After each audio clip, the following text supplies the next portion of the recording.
Hey, what's going on, guys? Romer the Roamer. I'm here with Katrina and Stephanie.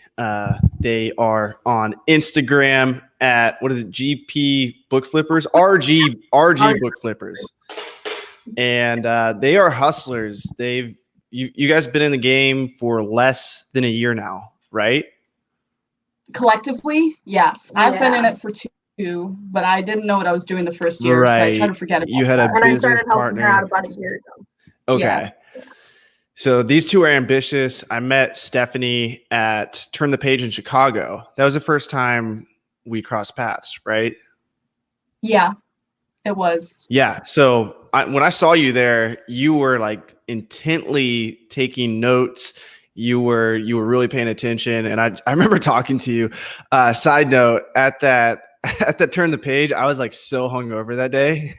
And I just remember the conversation I was having with you. I just felt like I wasn't giving you enough attention, but I was like holding off throwing up because I was so hungover. I wasn't even like nervous. Like I think it was right after I gave my talk. So I gave my talk and we had like a little break time.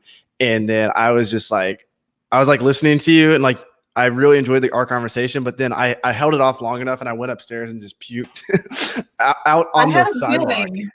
Yeah. Oh, really? Yeah. Oh I was like, I hope none of the guests come outside right now because they're gonna think I'm like a crackhead or something because I'm just in the street throwing up. But yeah, that was a trip. Right in front of it? I threw up like in a parking spot. Oh, okay. All right. Because I was like, yeah, because the bathroom was locked upstairs. So I had to go outside. And but yeah, and then you got Katrina in the game, right? Yeah. And but you guys both came down to Nashville a while back, and you guys were traveling the country sourcing at library sales.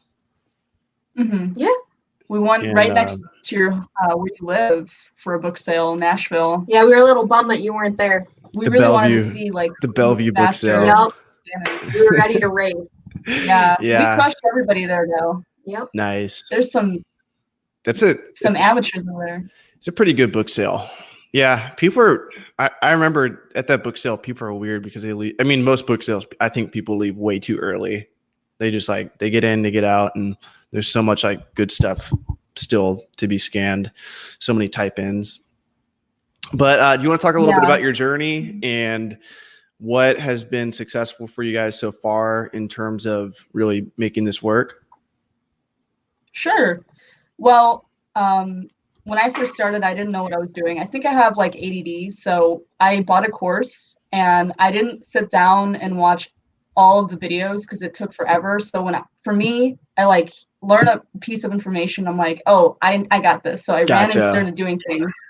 And then I was like, oh, I was supposed to reprice books this whole time.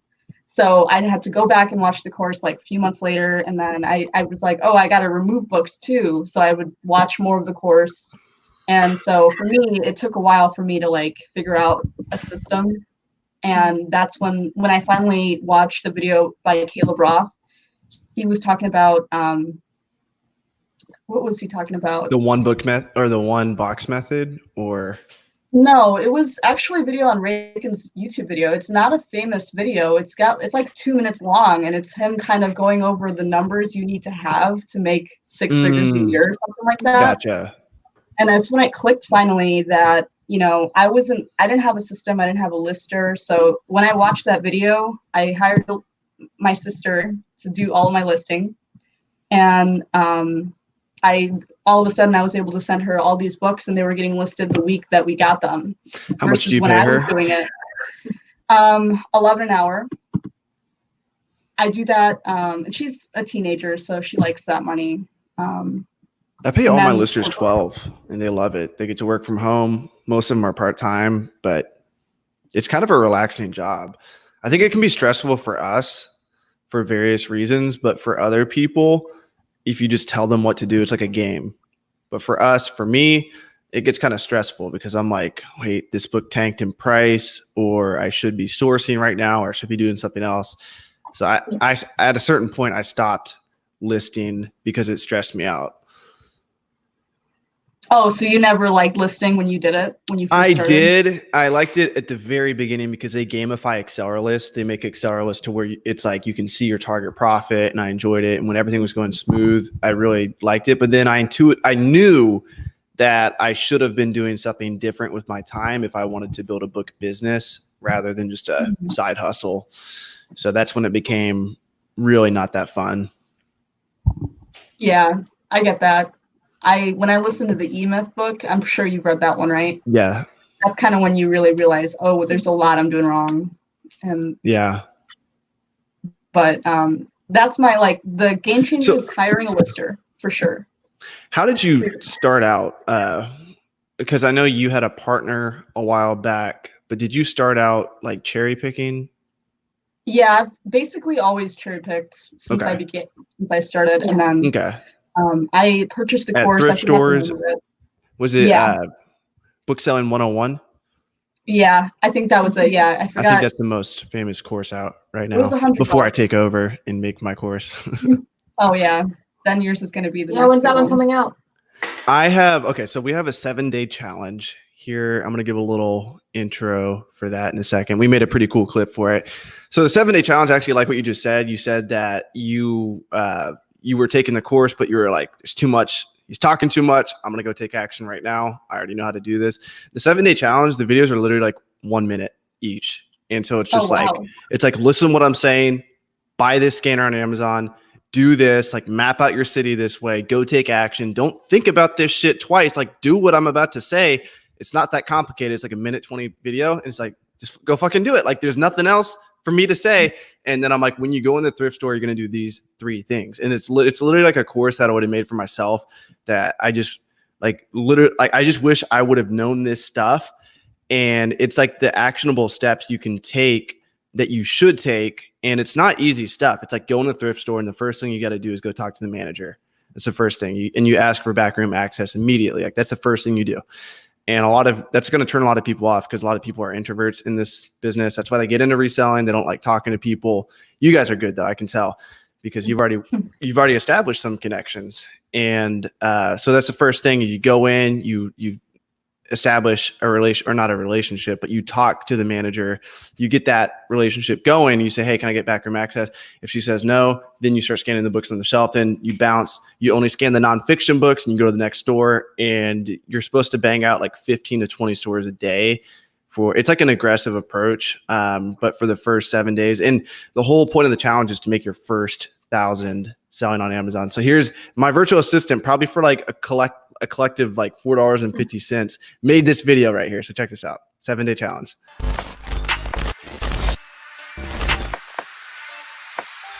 Look, grind hard, well done, sir, and welcome to the freaking Well Show. So for those of you listening, that will be in the description below. That. Currently, it's not in the description right now because all your information, I just wrote up a little paragraph about you guys. So that's the only thing down there right now. I was kind of rushed. I was doing hot yoga before this. So hot yoga in my apartment. So I wrote up the description for this video before we hopped on. So no links are down there yet, but that will be soon. But yeah, so you started out cherry picking, and then I know you've been working with libraries trying to like actually build a real book business by building these connections, having them, do they scan the books for you or? Yeah. Okay. Yeah, they do. So we buy all the equipment they need, and they do it from there. And then are you giving them like a Scout IQ team account or? Yes. We name the account after the library. So it's pretty easy. And we set them on the default triggers. Yeah. I think there's something, because, with restrictedinventory.com and even with my friends, when I have them source books for me and libraries as well, anybody who's going out sourcing books, you want them to feel a certain level of success. Mm-hmm. So we actually break even on a lot of our sales. Like we'll sell like an $8 CD or book, but I keep the triggers the same because I know people are going to be less motivated to scan for me if they don't fill up a box very fast. That's exactly what my thought when I set it up. Yep, exactly what I thought. And I talked to Caleb. I met with him at his office. He's got a really nice, what's it called? An headquarter. Yeah, I think that's what we actually went and saw it in August, and that's kind of what really got me more into doing books with her. Is just listen to him talk about how there's a scale of like progression for how much inventory is going to end up coming out to how much you end up making. But a lot of it was he was talking about his own experiences consigning people or working with different like places. He mentioned that like library. Now I hope he's okay with me saying this, but it's he basically was saying the same thing you just did, where he's like, he had strict triggers, and then the people that were scanning were like, I'm not really getting anything. Yeah. And then they just stop. They're more likely to quit, not want to work with you anymore. Yeah, it's you definitely want to motivate your clients. For sure. I think right now is a huge opportunity, just with everyone being quarantined, to give them a Scout IQ login. Look, scan every book in your house, and I'll provide a label for you. Ship it to me, and then like same thing. You don't want, because what's going to happen when they scan 20 books and they don't find anything? They're going to quit. So you want to lower the triggers, accept some crap that you might not make any money off of, but make them feel successful at least, because you're going to get more books in the long run that way. Her brother, and this is something that whoever's listening, like if like everybody's going to be kind of struggling with money, but her brother was, in need of some extra money, and he was like, so how I want to learn how to sell, but he was trying to figure out money. He wanted to resell. So prior to doing books with her, she showed me how to flip shoes a little bit with StockX and stuff. And my brother knew that, so he thought that's what I was still doing. So we told him, okay, well, I'm actually selling on Amazon with her. And he wanted to know if there's anything he could do. He wants to make money, but he didn't want to deal with all the fees, all the extra work. He's got a full-time job and a kid on the way. Like, he just wanted something that's going to get him paid that he can hopefully make a good amount of money with. So we talked to him and offered him a little consignment deal. So we've got the triggers set pretty low right now. He lives a couple states away, so we've had to What kind of deal did you set up with them? What kind of split? 60-40. So we take 40 and he takes 60. And we provide all the equipment. How do you determine that 60-40? Is that Amazon payout? Is that after shipping costs? Or is he shipping it directly to Amazon? He ships directly to us through Media Mail, and that's kind of been kind of iffy because I think you asked me about that on Facebook a while back. Oh yeah, you want to see the results? Yeah, we got a box in, and it came back looking like hell from Media Mail. But all right, it looks like World War II. Where is it? Oh, they whatever they did, they like smashed it on the ground. This is one of the boxes he sent. He's sending 5 boxes to us, by the way. Pre-scanned books. Yep, pre-scanned. Actually, 7 boxes. Oh, 7 boxes. So that worked out really well for us. What was the question you asked though? Oh, how do we factor in the split? Yeah. So when he ships out books, he pays them up front, and then we take that out of how do we do it? No, we pay up front for the media shipping, and then it's kind of like how Amazon does it, where they cover it initially, and then you pay it out of whatever you're making. Yeah. So that's exactly how we factor that in. So we're not paying for the shipping. Yeah, twice. we'll do the 60% of what we get back from Amazon is going to go to him, but we're going to take out what we Gotcha. Makes sense. We're not going to make a whole lot on that because it's her brother, so we wanted to help him out, and but we're still going to make a couple extra bucks from it every month. I mean, it'll be enough to cover some of our expenses for it. Help with labor costs and all that. But the huge bonus that I really like about it is the extra inventory. Just having inventory, trying to keep equilibrium. Like when you're starting to increase how much you're selling, you really need to keep feeding the beast more, and that helps a lot. Yeah, sending in more books helps sales all the time. What we've noticed, but do you guys have like a book goal? Weekly goal, monthly goal? We were doing $250 a week in the last month, which is kind of bad, but she has a full-time job, so it was just me. And we get most of our books from book sales. So we were about to get you source most of those in like 2 days probably. Yeah. When spring is book sales season for us here in this area. But that's what sucks is like all the libraries closed down. And there's some potential with that though. Someone was reaching out to me on Instagram today. They were like, they said something crazy. They were like, I think they were like, the library wanted them to pay $20,000 for all the books, and I was like, dude, don't do that. You're gonna remove all their books and pay them $20,000. Like you should be being paid $20,000 to remove all their books. But yeah, there's a lot of consignment potential. I don't know where that follower was from, but there's cherry picking potential. There's consignment potential, but right now it's just kind of tough because of the whole social distancing thing. I think in a couple weeks things will open up, or maybe even a couple months. There's going to be a ton of opportunity in the book world if you get creative with it. We just have to change. We have to change with these changing times. Definitely. I mean, so go ahead. Quick question then. If we have to change these changing times, why aren't you listing MF? The reason why we're not is that change would bring us back too much, in my opinion. I think that it'd be too much change for us to, if we went the MF route, we'd be making sales right now. We'd be having more cash flow, but then I would feel like an idiot come April 5th if the gates opened back up and people were sending inventory in. I don't know if you guys saw my listing technique or not, but we're listing everything MF, but we're just not putting them active out. And so we're just like, we're still working, we're still listing, we're just not shipping. So we'll be able to ship everything at once the floodgates open up. But I'm not super confident in April 5th being the day that they allow us to send stuff in. And plus, I'm sure you guys have seen like Amazon FBA for like days. Yeah. Have you seen that?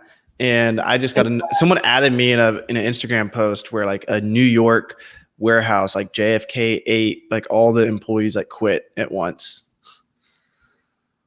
Holy shit. Crazy. Yeah, or it was like they just stopped working because like there was like 10 coronavirus cases, and they were just like, boycott. That's the word I was looking for. And but someone added me and it said like JFK 8, and I was like, shit, I think I have some inventory in there. Damn. That, I mean, and there's the guy that was on Facebook. He asked people like, I feel so bad for the people that quit their jobs and just started trying to sell books, and they sent out like maybe one box before everything happened. And they have all this money. There's a bunch of people that have. There's this guy that asked on Facebook, he's like, what should I do? And I said, just honestly, you should look for a job for right now. Like this time, I mean, you can't send in anything FBA, but if you can't do MF and you can't source any more books, then your only options are to get a job or be creative right now. But a lot of people are too afraid to go outside, and I understand that. Like they don't want to go do porch pickups because you're risking getting sick that way too. Yeah. So, and I completely I'm like fighting myself too because I want to go do porch pickups, but there's a lot of people I might put at risk. Yeah. And I don't want to. I don't know. It's kind of like that makes. It can live on cardboard for 24 hours, from what I've heard. Okay. So I had an idea of like I'll wear gloves, leave them in my storage unit, don't touch them for like 2 days, and then start weeding them out that way. But I don't know. I guess if it's true that it only lives on surfaces for 24 hours, that would be good. Who knows? Heard, I mean, this is such a this is such a new thing. Yeah. 5 days. Well, it depends on the different like plastic. It can live 9 days on plastic. Damn. So the surface. For softcover books only. Yeah, CDs and DVDs. It's gonna live a while on those. So it's. Those have been there for ages. Yeah. Well, now definitely is a good time to like search Facebook Marketplace, if you're comfortable with going out and you take precautions, like there are definitely more and more listings, at least in my area, popping up every day. Really? People are finally People like are just trying to cleaning make their some extra houses. money. Yeah. Yep, trying to make extra money, trying to get stuff cleaned up. I've actually also been selling some stuff on Facebook Marketplace as well. So that's been. We're also all these CDs right here. We listed something on eBay, and then it sold the next day for over $100. Yeah. It was a bunch of Billie Eilish. There was like a lot of them. We got them for free. Her brother, she has a lot of brothers. Yes. Her other Big brother family. is a CD broker. So, or Well, not a CD concert broker, broker. a ticket broker. So a lot of the times, these ticket brokers, when they buy tickets to popular artists, there's usually a new CD coming out or an album, even if it's just a live one, like Kenny Chesney. Oh, you were telling me about that. Yeah. Yeah, and they send these emails saying, "Hey, since you bought our ticket, here's a promotional CD. Do you want it?" All you got to do is fill out your information, and you get a brand new CD. And it comes in all brokers Yeah. get these for free. They get a ton of them. So if you know any brokers, you should totally hit them up and say, I can monetize that for you. Yeah. Or if you're lucky, they'll give you the links that you can email to get them sent to you. Because they try, and the problem is the buyback companies only buy one or two. They don't want any more than that. So Gotcha. Some of these are good for sell back your book. One of them is like $3. Or they can be sent to you. Or sent to you. Restrictedinventory.com, baby. Yeah. But we've sent you some. Yeah. Okay, great. Yeah, I remember emailing you about that. Yeah. But yeah, that's like a little nugget for people. Yeah. Definitely use eBay right now. The only problem is right now there's no concerts releasing tickets at the moment. So, but that will pick back up. That's always going to be around. And they've been doing this for years. Yeah. Yeah, as far as concerts, according to my dad, the concerts are being rescheduled for, I think, June and July. The dance festival here in Miami is being scheduled for July, rescheduled for July. So that suggests that they think it'll be cleared up, which who knows how much that actually means. But yeah, this is a strange situation that we're in right now. It's a weird For time. sure. It is. I think there's a lot of opportunity with online arbitrage right now because there are a lot of price tanks, but you just have to have faith that the price is actually going to recover. Like, I think they will recover, but it's just a risky time, like especially with textbooks. So you're saying that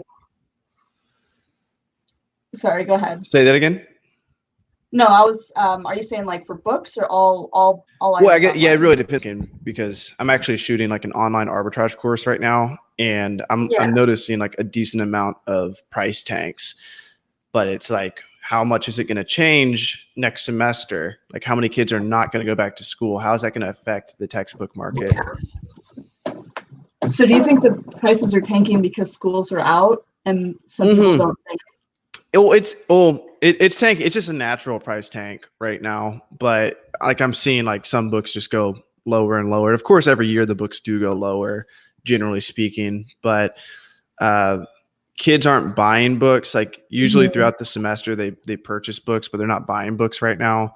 I don't think the May spike's not going to be as big as it normally is because summer school. It's just like kids aren't going to be going back. I mean, I'm sure the online classes will still have people. It's so weird that people buy physical books for online classes.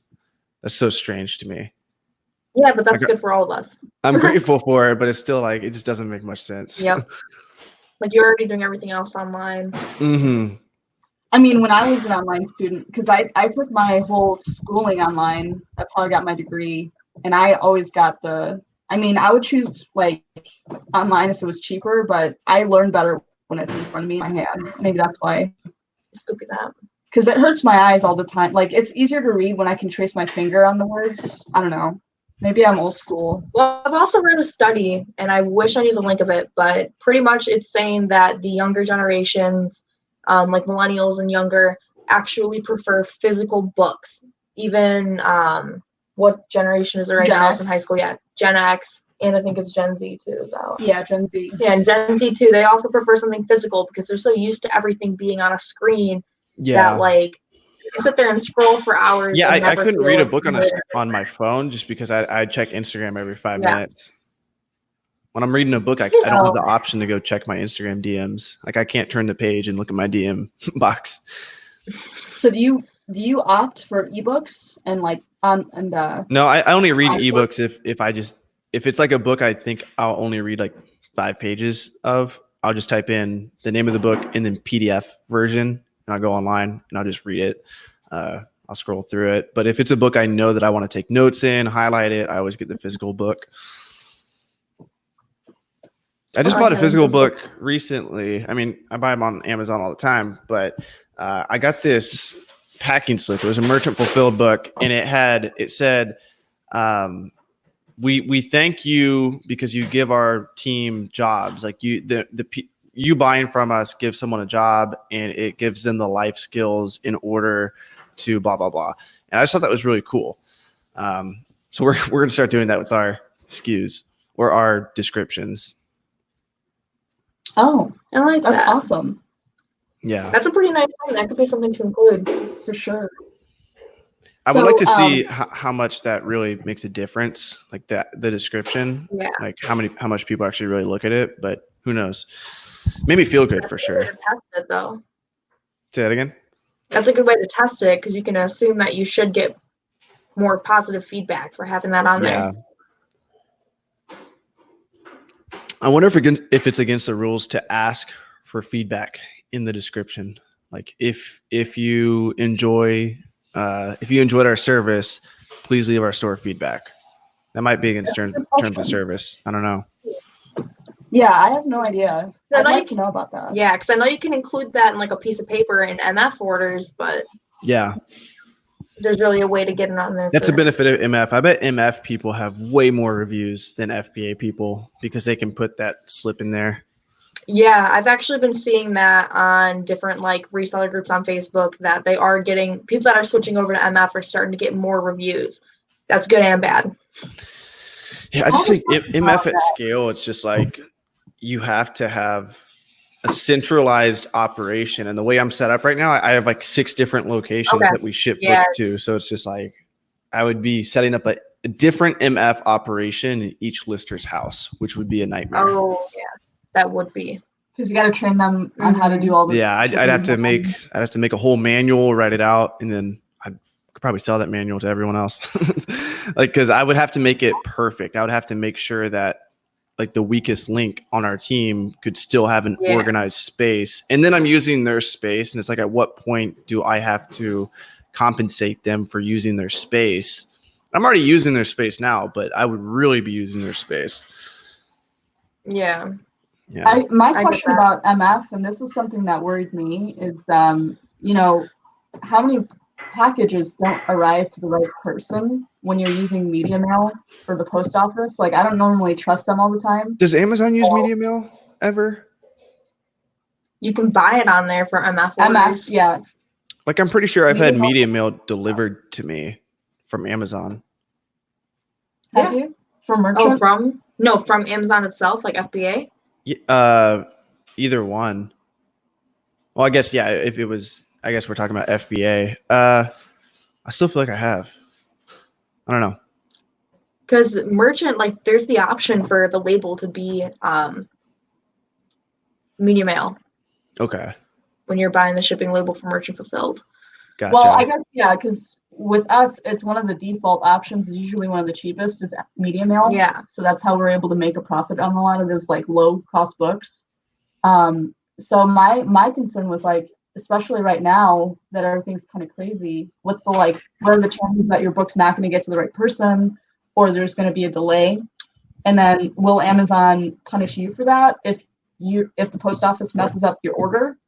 That's like, I don't know if you know that answer. More so worried about Amazon punishing us. Yeah, because like on eBay, we've had orders from media mail get screwed up. And eBay just refunds both parties. I feel like Amazon would punish you. I feel like Amazon wouldn't care because then everyone could use that excuse. Oh, the post office screwed it up. Right. Post office screws a lot up. That's my main concern about like your account health. I don't want my account health to get tanked when I switch over to MF. I think they want But you to keep we'll see. under 5% error, which shouldn't be too hard. Because that's Yeah, 5 out of 5% wouldn't be, but if it's anything lower than that, then that could be. We did Mhm. list a couple books and I've shipped a couple books, but in that time period, we only received one of the 7 packages I'm supposed to get from my brother. 3 packages he sent 2 weeks ago, all sent media mail. So Mhm. I'm starting it's to kinda type out interesting. questions for you guys so it can pop up on the screen. So give me a second. Oh, I see somebody wrote, "Hey, Steph." That was a while ago. I don't know who that is. And also, what up, Tom? Oh, yeah, it doesn't show us. You said it. Who's Tom?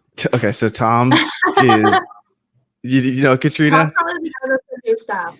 It, Huh? wait, are you laughing because you know who Tom is? No, I Okay, don't. That's okay. why I'm. All right. Tom is my alter ego. I don't know who this is. It's just some Facebook user, but he's like, I can just do him real quick. Hey, what's going on, guys? My name's Tom. He's a character. Is he going to be in your course? I should guess. He's actually featured in a whole section of the course, but he's a character. I pull him out once in a blue moon on my Instagram stories. Okay. You can do, wait, what's it? Not mine. Oh, Mr. Oh, So you guys have broken the 5-figure mark in selling on Amazon. What advice would you have for beginners who are just starting out to be able to sell at least $10,000? And just so everyone knows, $10,000 in sales, selling books on Amazon, it's not profit. You're not making $10,000. Depends on your model. You're making anywhere from $3,000 to $6,000, generally speaking. But what advice do you have for people starting out to hit the 5-figure mark as soon as possible? So you're saying like $1,000 minimum in sales? No, 10,000. Oh, 10,000? Oh. Yeah, I did count in my head. All right, we're going to forget I ever said that. So to hit 10,000. Okay, so what I would say is it's all about how much inventory you have. So first of all, you got to figure out your turn rate. So for most sellers, 20% is a pretty good turn rate to base that off of, and then you're just reverse engineering it from there. So I used an Excel spreadsheet, and I put like, an inventory amount times 20% will sell this many items times this average profit. So you got to calculate what's your average profit.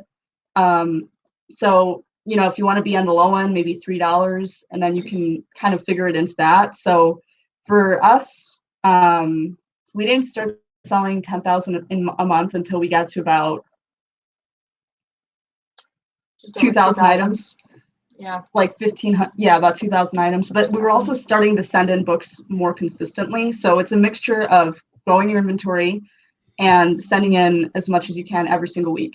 If you have a really huge amount of inventory, but you're not sending in books, your sales are not going to go where you want them to. One of the other things too with all that is it's all just about consistency for everything, from sourcing to like actually sending it in to repricing. You just need to be consistent about every little aspect and continuously try to grow by a little bit. So like one week we'd go out and we'd source, let's say 150 books. Next week, let's do 175. Then sometimes we would jump it up and try to really stretch for a far goal. Like for a while, we were saying we wanted to do 400, but realistically, we knew we weren't going to hit 400. We were hoping to really fall around the 300 range a week. But having that goal of 400 got us to a higher number than we would have gotten had we, like Grant Cardone made content about that. And I'm sure you know about that too. Yeah. Even if you don't need it, you're still going to get more than you thought you would. Right. So figuring out how many books you can send in a week and sticking to that goal. And then repricing is the third biggest factor, but after those two. So I recommend new price. When I started using, like on the course I bought, the book selling course I bought, one of the courses, the videos was about using Reprice It. And back then, Reprice It was all people used. No one wanted to use manual repricing. I preferred that once I figured out, like, I was repricing way too aggressively. I was one of those butt heads that like didn't know what they were doing. But honestly, I mean, a lot of people were doing that. I don't think people want to admit that, but I feel like a lot of sellers fall into that trap. of like, as long as I'm repricing 10 times a day, I'll sell a lot of books. Well, you're screwing yourself over because you're not allowing your inventory to grow, and you're going to be selling all your items for like $1 profit.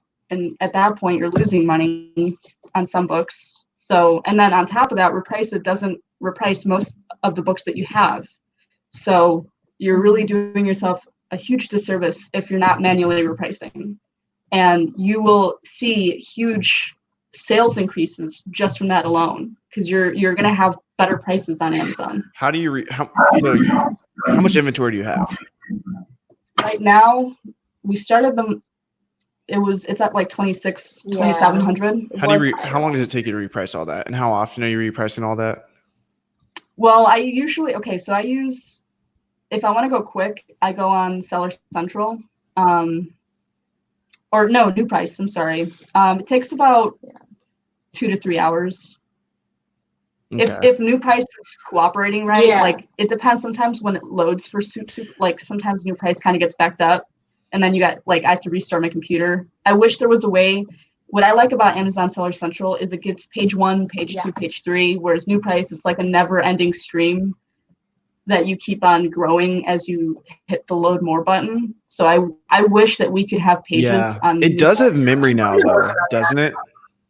It does, but it's a hassle to find. Like if you have to and find where you left off, if that makes sense. Like I haven't figured out an easy way to do it yet. I know you can look up individual SKUs, but if like you're in the middle of day 39 and then you got to find that again, you have to scroll down to find that. Gotcha. I have when I've done it. Yeah. Have you guys messed around with the virtual assistant? No, not yet. I know we're need slacking to. on that. We need to. Yeah. Yeah, you guys really need to. It's crazy how much you can get done. Yeah. Say it again. That's true. I did put out an ad, but I never. I have yet to respond to I got a huge amount of emails, and I followed the video you put out. On what website did you use? It's the one where you. There's Upwork. I have a video on how to use Upwork and another video on okay. Upwork. Yeah.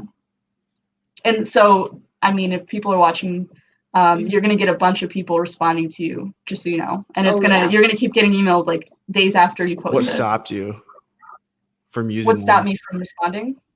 Well, what stopped you just from what were you hired for? Repricing. Okay. And what stopped you? You got all these applicants. What stopped you from hiring one? I got sidetracked on a bunch of other stuff at the time, and then I started second guessing myself because I was worried that I'm not really that great at teaching people what I do. So you were you were just thinking it was going to be a huge task to even teach a virtual. Okay.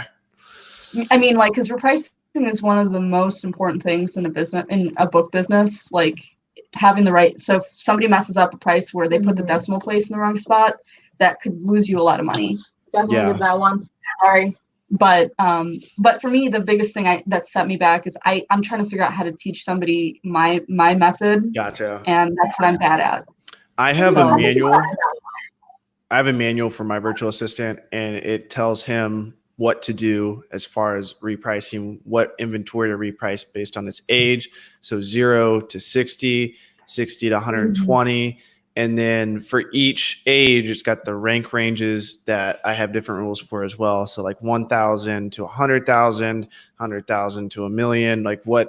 Those aren't the exact ranges, but it's almost like Scout IQ trigger settings, but for repricing.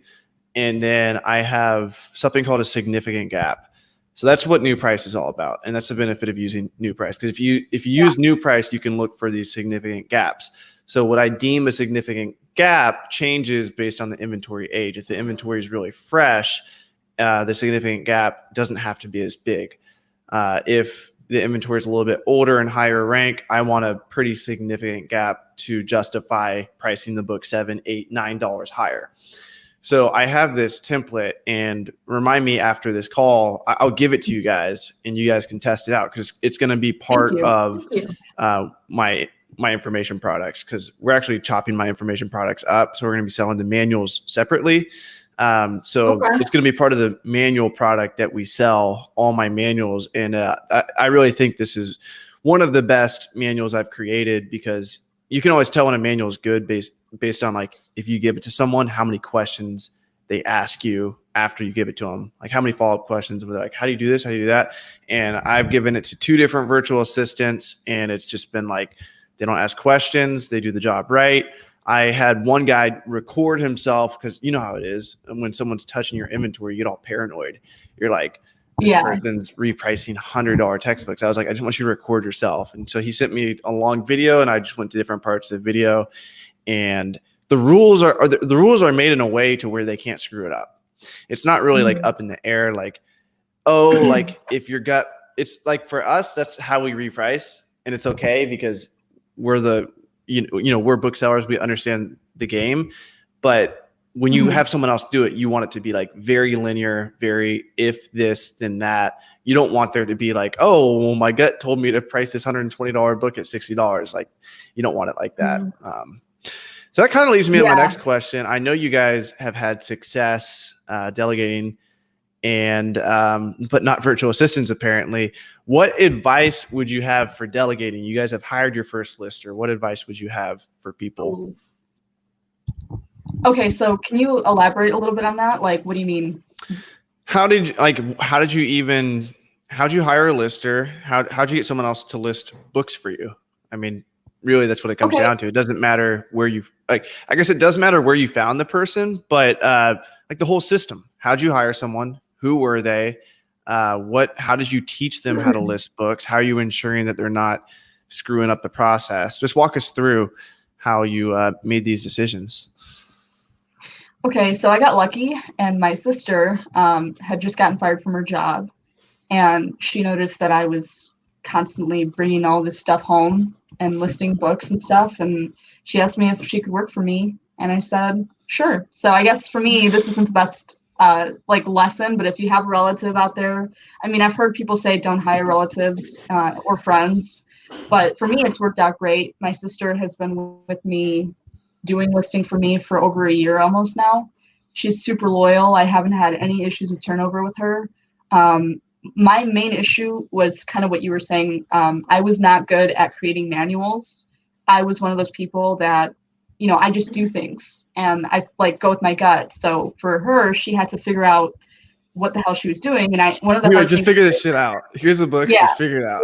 Oh my God. One of the first times I had her list books for me. She had no idea. I threw her into the wolf den basically. And she called me 20 different times in an hour. And she's like, what do I do if the bar, she was looking at Keepa and she's like, what if it looks like this many squiggles on the graph? And I was like, so I that was the first time when I was like, if you see this, I broke it down super easy. If you see this many dips, price it. Did you write that stuff down? Yeah. You did? I wrote it on a little notepad. And then, after a while, Do you still have the notepad? No. She kind of remembered it after that, but You said you read the E-Myth? I did. Well, I read the E-Myth a month ago. Okay, so this is way prior to all that. She's lost it for how long? Pull those Google Docs out. That's where you should be documenting everything is in Google Docs, because if your phone explodes, you still have it.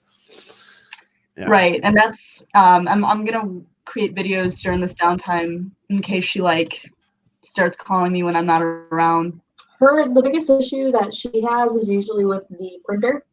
Dymo. The Dymo acts up all the time. Stickers, they go through multiple times. They get stuck.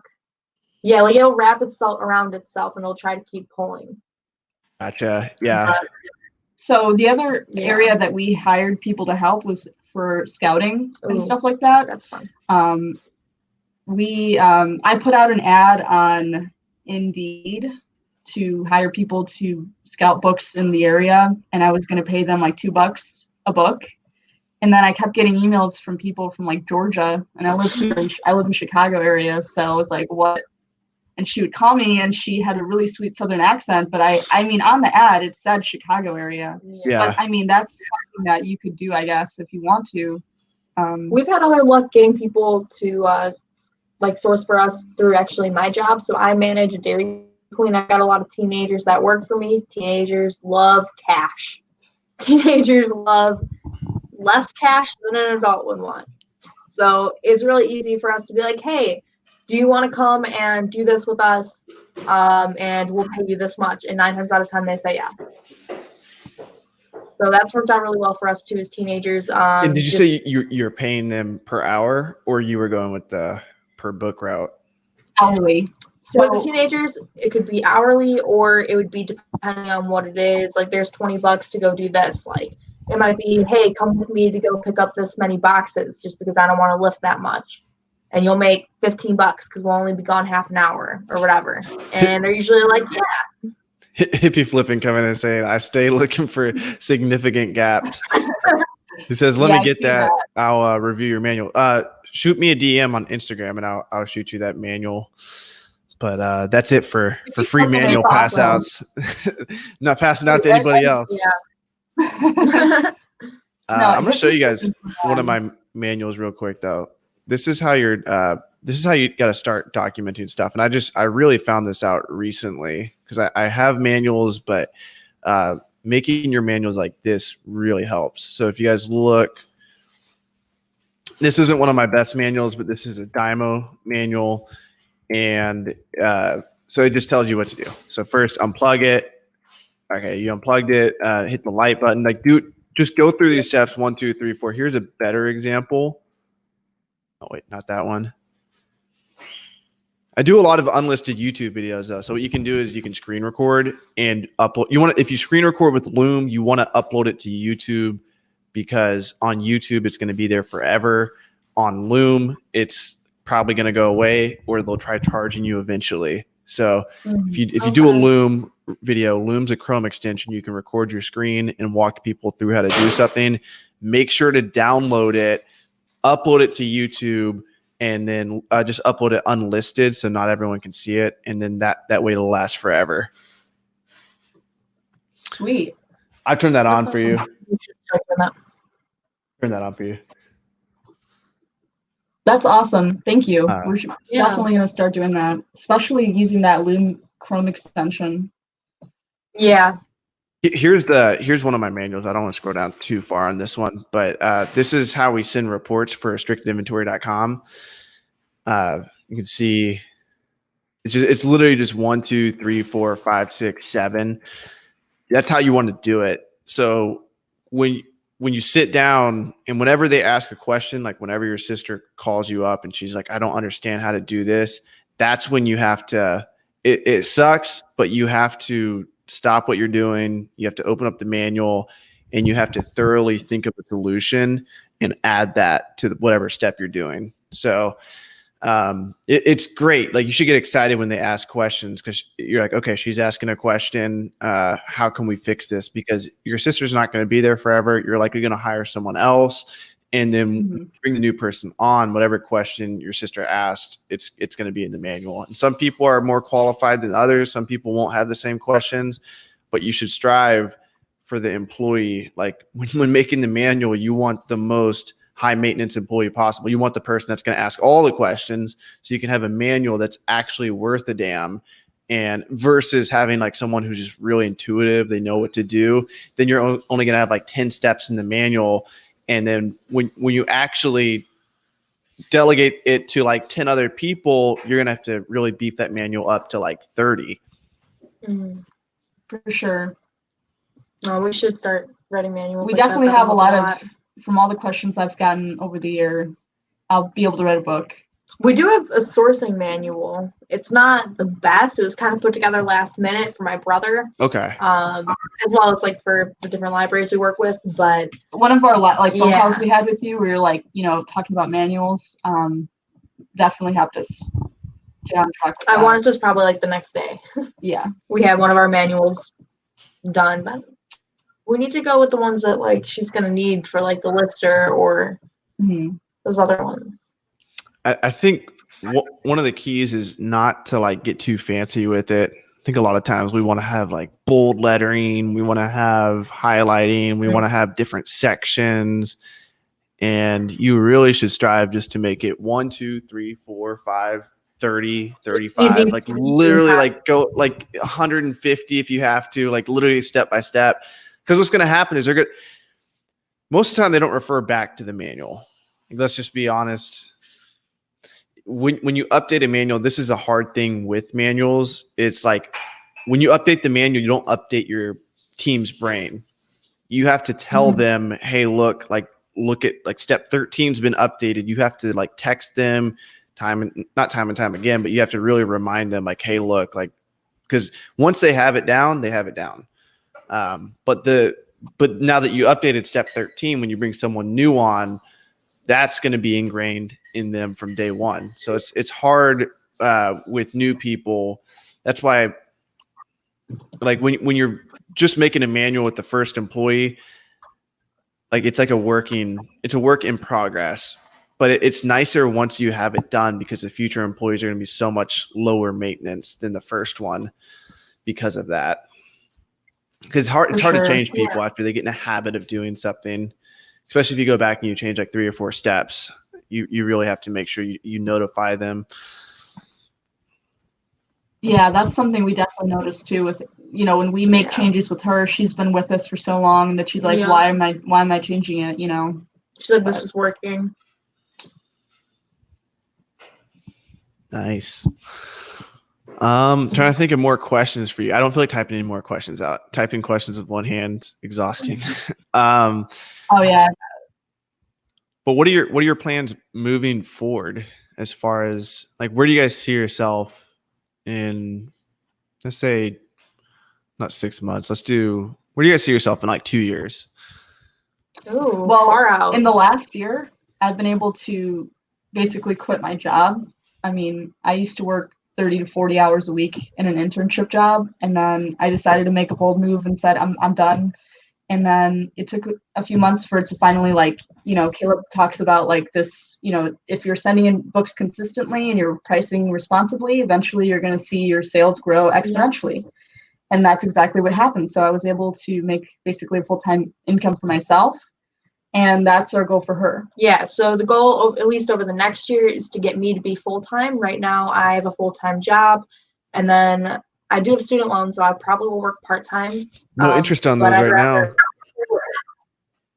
What? Not if it's my government. private loan still have interest.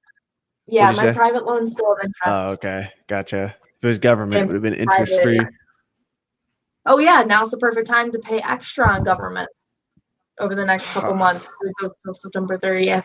Oh, did you guys apply for that $10,000 grant?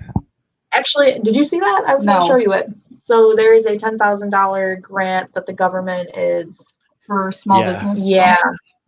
It's super simple. What about sole proprietors? Yes. You can still apply. Okay, Everybody can apply. All Amazon sellers can apply. You get $10,000 free money, essentially. Not guaranteed, obviously, but you're applying for a loan, and part of the bill says even if you get denied the loan, you still put yourself in the lineup for the $10,000 grant. Go to SBA.gov, click on the COVID link at the top. It says COVID EIDL loan. Click on that, and then you're going to select that you're a sole proprietor. Then you're going to check all the boxes below that, which say basically you're not a prostitute, you don't gamble, all these other things. And then you fill out the information.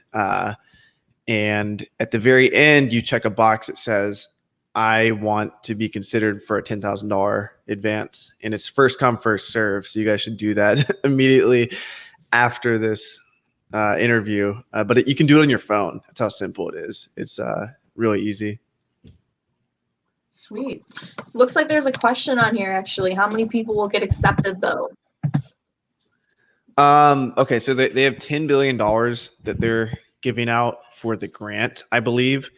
And I think it comes out to 100,000 people getting it.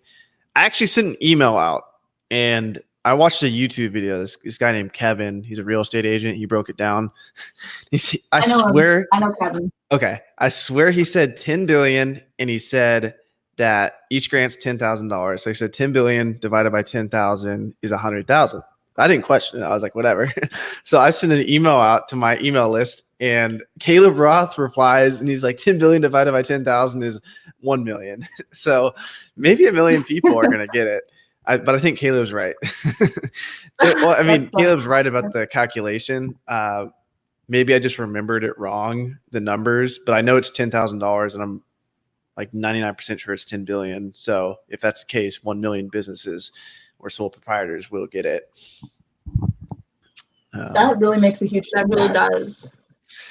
Yeah. And then there's a paycheck protection program. So whatever you paid your sister, this probably wouldn't be great for you, but you could get a little bit of money, whatever you paid your sister. I think you can even include yourself as pay, which that would be more significant for the paycheck protection program. And you get whatever you pay your employees. And if you can include yourself, that's where it would really ramp it up.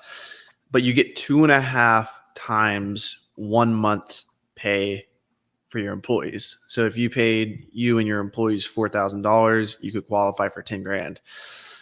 That's a really big deal for bigger bulk businesses, bigger book bulk businesses, because a lot of them pay like $20K a month. Like David Chung, I don't know if you know who that is, but he pays like $20K a month out to his employees. So he's eligible for like $50K in loans that are forgivable. So if you use these loans for paying employees, the government won't require that you pay them back. So it's that's sweet. Okay. Pretty big opportunity. That's why it's called a grant. Yeah.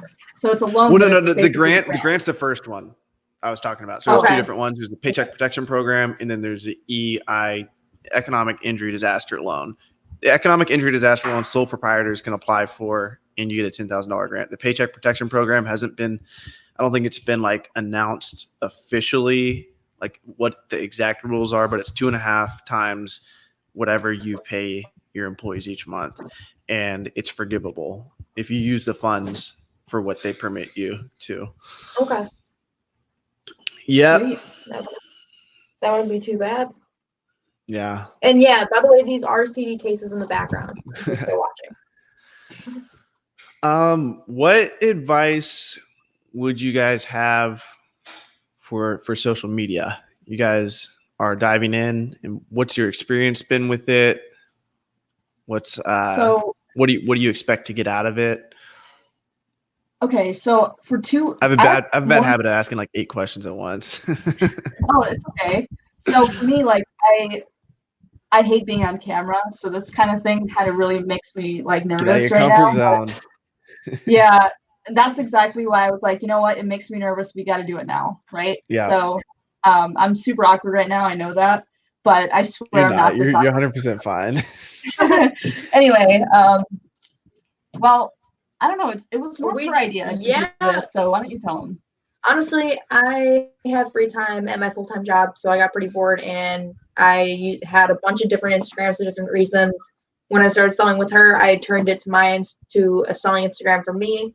Then after talking to you in Nashville, I turned it from just me to me and her. Now she uses it more, but pretty much it's just something to do. Kind of.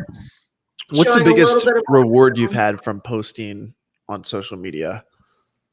Getting information back. Yeah. Learning from other people is the biggest one for us, at least. Just like networking for sure. Like it brings so many people to you that you would normally have to seek yourself, that know way more about what you do than you do.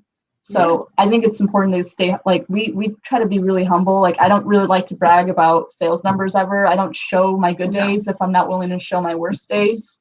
So just kind of like showing what we wanted to do with our Instagram was kind of focus on day-to-day hustles. Yeah, as realistic as possible. We kind of talk more about like sourcing and making connections and networking and stuff with people. We also show a little bit of, probably the next couple of weeks you'll see us show getting our storage unit together, because we have a lot of duds in it right now. We want to turn those duds into studs. I don't remember who I heard that from. Someone big. Yeah. So we're kind of, huh? Reezy says that, and Terrell says that too. You guys actually met Terrell, the black guy. Yeah, I heard it from Terrell. Yeah. But he heard it from someone big. I don't.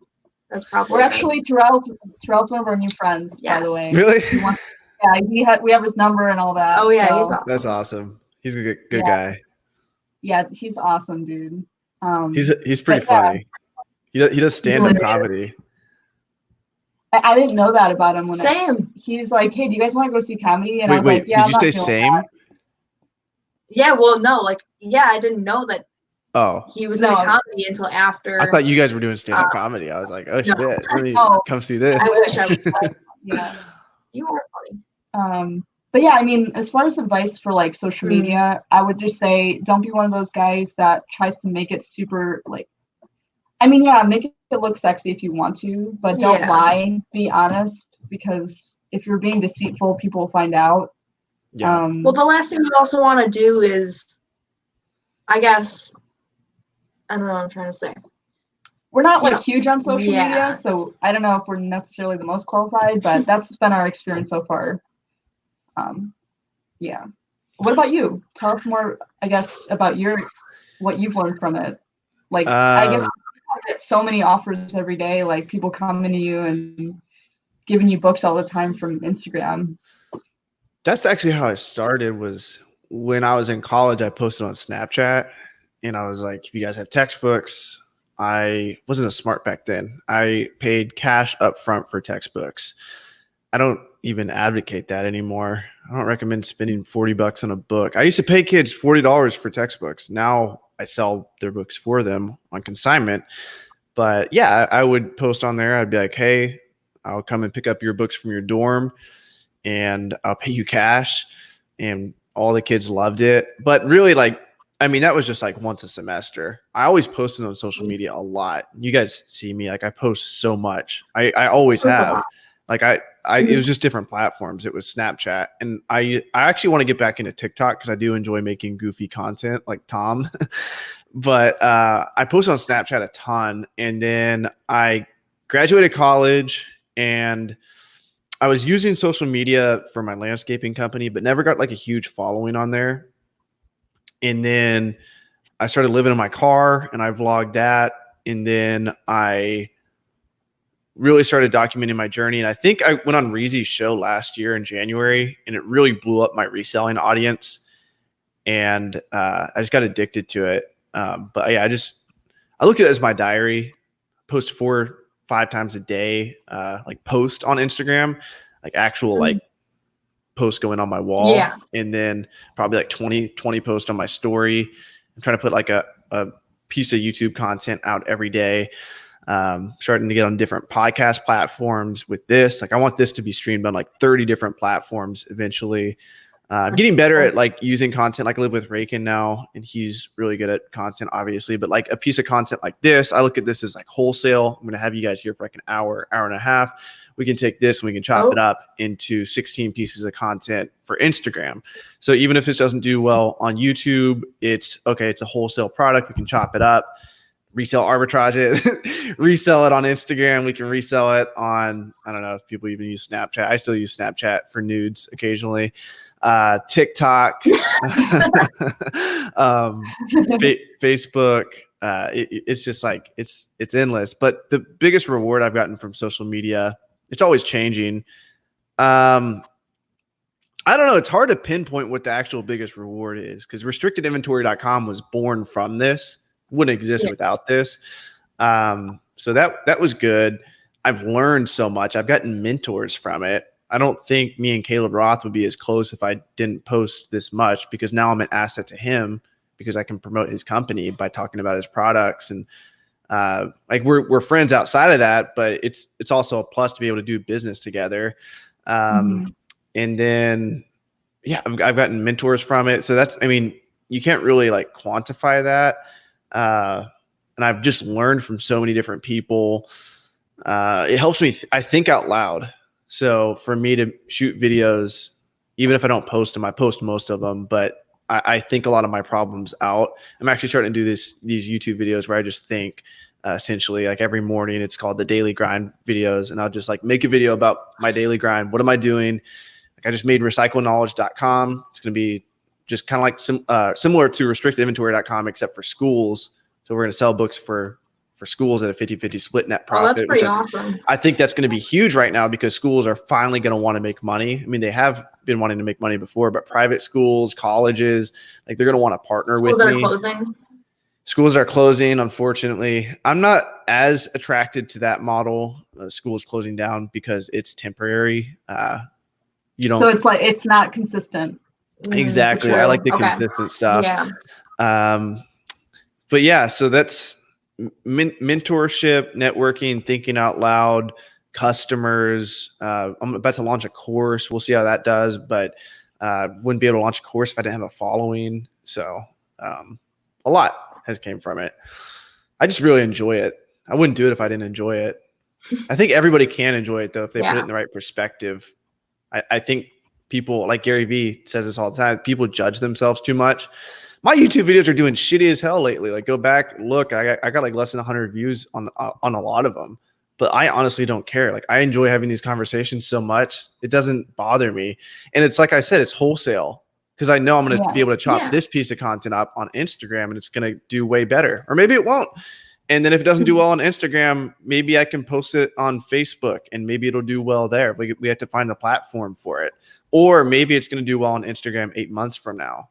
Or maybe you guys blow up and I can repackage this content. Maybe you guys do something crazy and I'm like, oh, look, 5 years down the road, you guys are like the girls that are just like crushing it with some weird type of book model. I can take this piece of content and be like, hey, look, like let's have you on the show again, and then have side by side comparing like this to the future. Like that's going to be really That's fucking actually cool.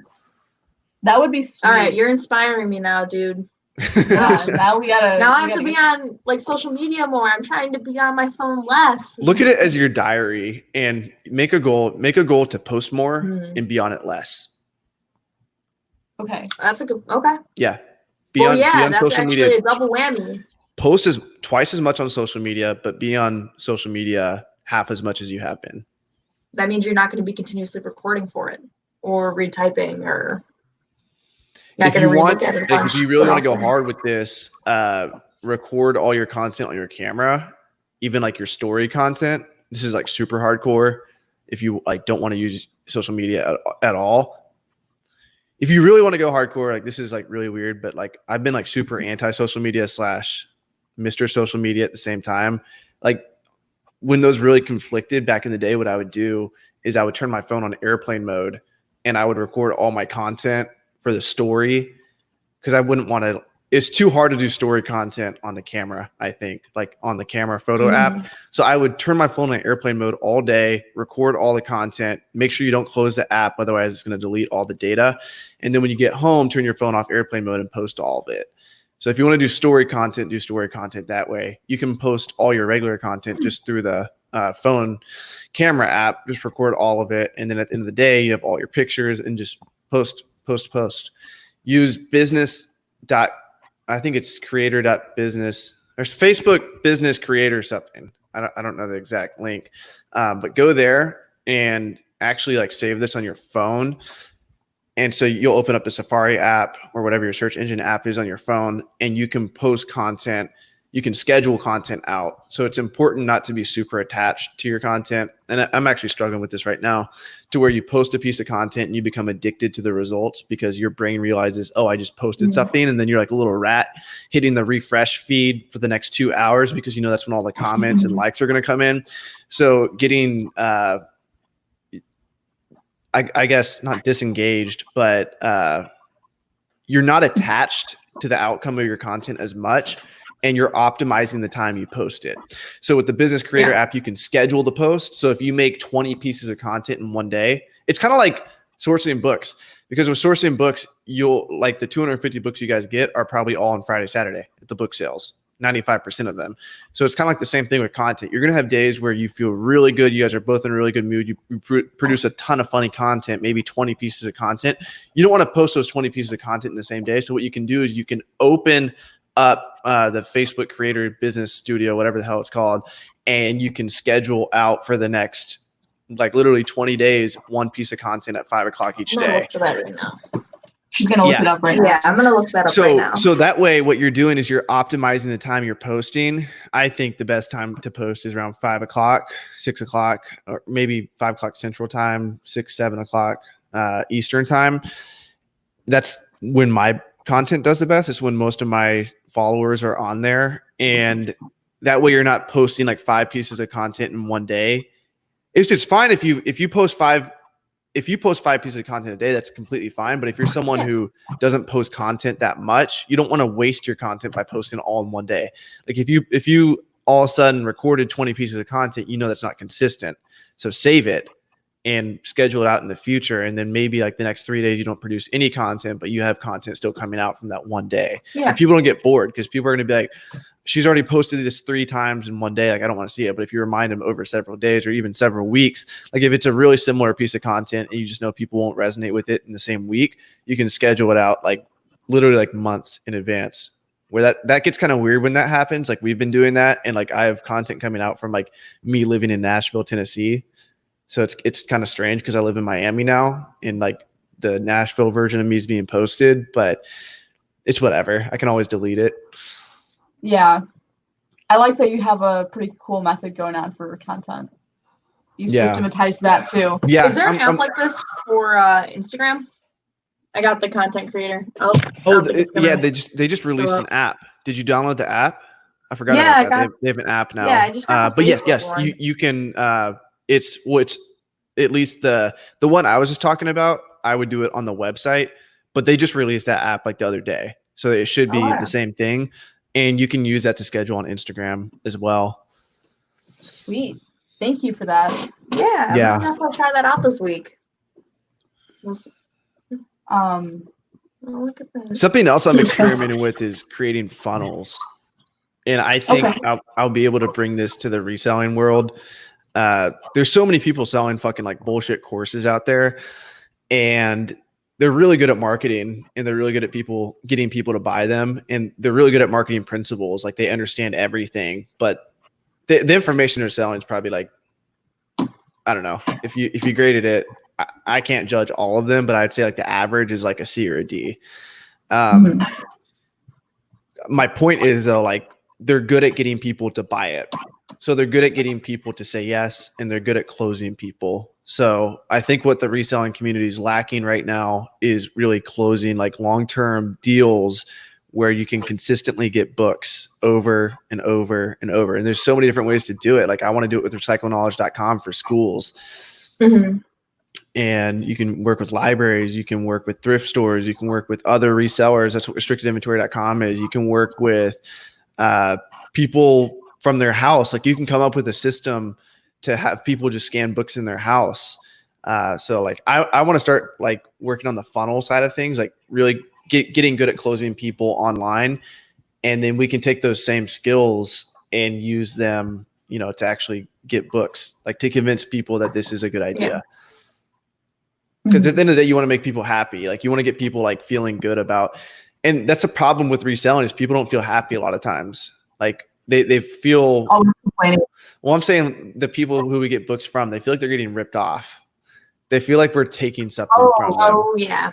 When you buy, I thought you were talking about the Facebook group. Oh yeah, that too. Those people too. But no, that's kind of been our experience with some estate sales. We have to reframe it. You have to make it.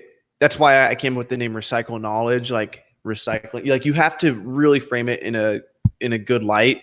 You're helping them by giving them cash now. People look at books as sacred. They don't want it to be like something people make profit off of. So profit's going to be like the last point that you list as being beneficial. Like first you're going to be like, hey, look, I'm going to get this back into readers' hands. That's what they want to hear. But then I think it's called a black swan, or the elephant in the room is that you're making profit off the book. So if you hide that, there's going to be that tension the whole time at the estate sale. You can't just bullshit them and be like, yeah, I'm trying to get these back in readers' hands. They know you're there to make profit. Be like, look, we're going to get these back in readers' hands, but I'm also going to make money. So you're helping a small business, and I thank you for that. Yeah. And that's a much better way to frame it. And then also you're giving them money. So their money's going to go back in the economy. Your money's going to go back in the economy that you make. And you're providing a book for a kid. So you got to find a way to frame it to actually make people really feel good. Professors. Go ahead. What do you think about like that one dude that went viral, that Amazon seller who got the sanitizer, all the hand sanitizer in his garage? Everybody now knows what price gouging is. And I can't tell you how many times I've seen on like listings of people trying to sell something. Everyone just comments price gouging now. And it's like, do you think that's going to affect how Comments price resellers- gouging on what? Anything. In general, like if you're making you a guys? profit on something, not us, but like we've seen it around our like Facebook community page in our where we live. People are using that term now way more. I mean, I've heard my mom say it about grocery stores selling water at $3.99 for And they're a saying 12 that's pack. Yeah. price gouging. When it was I $3.99 think for a it's 12 an pack a ethical month thing. ago. It's like, are you selling something that's essential? Are you selling something during a I pandemic think so too. at a high price? That's much different than selling a book, you know, that is just super rare during like a regular time of year. A book, period, is not essential. Even if a book's about No. like these books that are going up in value about like quarantine or like horror stories right now, there's a lot of books that are like spiking in price. Yeah. I don't look at that as price gouging because it's like you don't need a fucking book. You want to read a book because you're quarantined right now, and it's supply That's demand. true. It's natural. So like what you have to realize is the market's going to do what it's going to do when the demand increases and the supply decreases. The price it's always going to go up.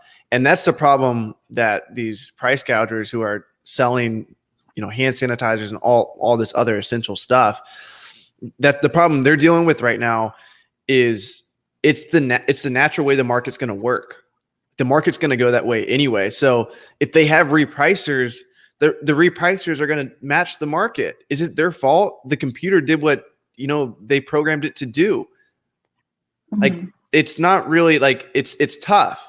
It's like if we could all sit in a room and say, hey, look, like, let's not raise the prices. Like, of course, there's things you can do, but your inventory is going to do what it's going to do when you have repricers touching it and stuff. So, like, I'm not super judgmental towards the people that are selling this stuff at a crazy profit because a lot of it's unintentional. Like, Amazon's trying to sue these people, but it came out that Amazon themselves were price gouging because a lot of it's unintentional. But intentional price gouging is fucked up for essential goods.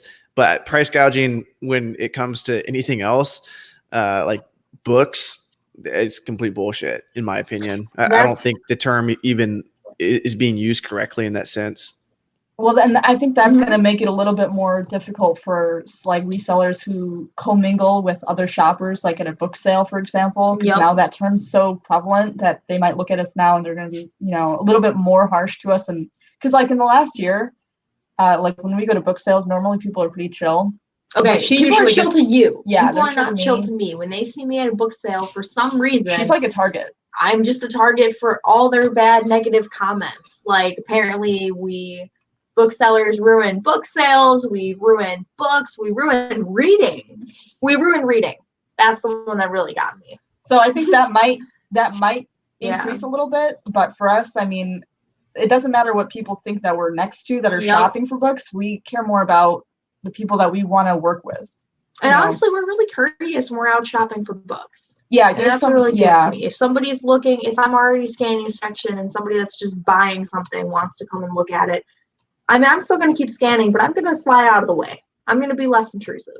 Yeah. Plus, I was there first. And I don't like. Yeah. The libraries, they have the choice to not allow people to scan if they want to. So some libraries don't allow people to scan, but the libraries that do allow people to scan really says something. They call us vendors. They value the vendors. They value the resellers. Yep. Because we're purchasing so much inventory. We're helping them so much. I promise you, if you went to a library sale, if you let people in a library sale that had been picked over versus not picked over, most people, they wouldn't even know the difference. It's just the fact that we're there. It's like human psychology. Like when we're out scanning the books, they feel like we're taking the best of the best. We're just taking the most profitable books. Yeah, we're just taking the ones that are super. Like we don't pull fiction that much. We pull the profitable nonfiction books, which it just means the book's profitable. Does a profitable book mean that it's better? Not necessarily. Maybe it means it sells on Amazon. It's specifically looking for it, right? Like somebody is going out of their way to purchase that book. most people that are shopping at book sales, they are just looking for cheap books to read. They are not specifically looking for, they're not walking into a book sale saying, oh, I want to get Carrie by Stephen King. Okay, that one actually you might find, but. Yeah. And if you look at the life of the book, the books that we get, I would guess, are more likely to be read than the books picked up by like some hoarder who's picking up like 20 books. Yeah. So for the people that argue about the life of the book and they want the book to be reread again, the best bet is to actually sell it to someone on Instagram, on Amazon for the highest price possible. Yes. So if you sell it to someone, they want to read it. If you sell a book to someone for $80, Yep. they better fucking read that book. They just paid $80 for a book versus paying $1 at a library sale with a box of 18 other books that you have. Who do you think is more likely to read the book? So if what they say is true about really wanting to get back into readers' hands, then it'd be best to let Amazon sellers sell it. Now, there is a case for the community, providing for the community. Like I really do have respect for that. And like if the library sale doesn't want scanners, so be it. But I would always look for ways to do business with them. And I'm so surprised that people don't try this more often. And I'm not even like, a lot of people are like, don't talk about this stuff on social media or like YouTube. Like, don't talk about like establishing relationships with libraries. And I'm like, number one, it's really hard. It's not easy. You have to get your shit together. You have to become a business. You have to actually you have to know how to be a reliable human being, how to be a salesperson, how to be respectful, how to not look like a bum. Like you have to do all these things in order to get a library or a thrift store or even like some random person, college, to hand over their books to you and trust you. And by doing that, and that's why I'm not afraid to share it, I think that's making the world a better place. Because I think when people are like, if I can influence someone to like help a library, clean up their sale afterwards and they have permission to scan all the books, or if they're like a Mark Twain type, there's some good salespeople out there. If you can get the whole library to scan the books for you, do that. If you can get them to do that every single time for the next 8 sales, like good job. Like there's so many different ways you just provided value there. Like you guys know the Mark Twain story. Is it Mark Twain? Is that the story where he convinces people to paint the fence, but they pay him to paint the fence? No, never heard of that. So he had this huge job where he had to paint this fence, and he was like, I got to get people to help me with this. But he was such a good salesperson that he actually convinced, he was like, look how fun it is to paint this fence. He convinced all of them to pay him to have the opportunity to paint the fence. Oh, wow. So that's something Gary Vee probably would repeat. In business, you got to have that mentality of providing value, like massive value. And you have to frame things in a way where it's fun and it makes the other partner happy to engage with business with you. You have to be thinking that way. What book was it? The Starbucks book? Pour Your Heart Into It by Howard Schultz. I recommend anyone watching to read that book. That actually really inspired me, and hopefully you too.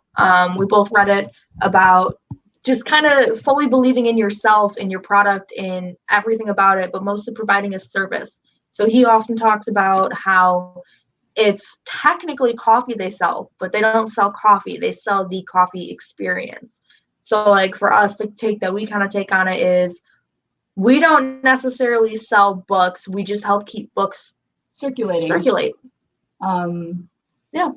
So like for us, we have like 5 or 6 libraries now that we work with, and that number is going to keep going up. After all this quarantine stuff goes away, we have libraries that are talking to us, and they're so grateful that they said yes to us before everything happened, because we're going to help them out a lot. And they know they're going to continue to still have a stream of income, a way to collect donations and help the public and still find new material for circulation, because I do take donations for circulation. We're going to use their word of mouth to get our access to all the other libraries that we can. Apparently all the libraries in our county do a library directors meeting 3 times a year.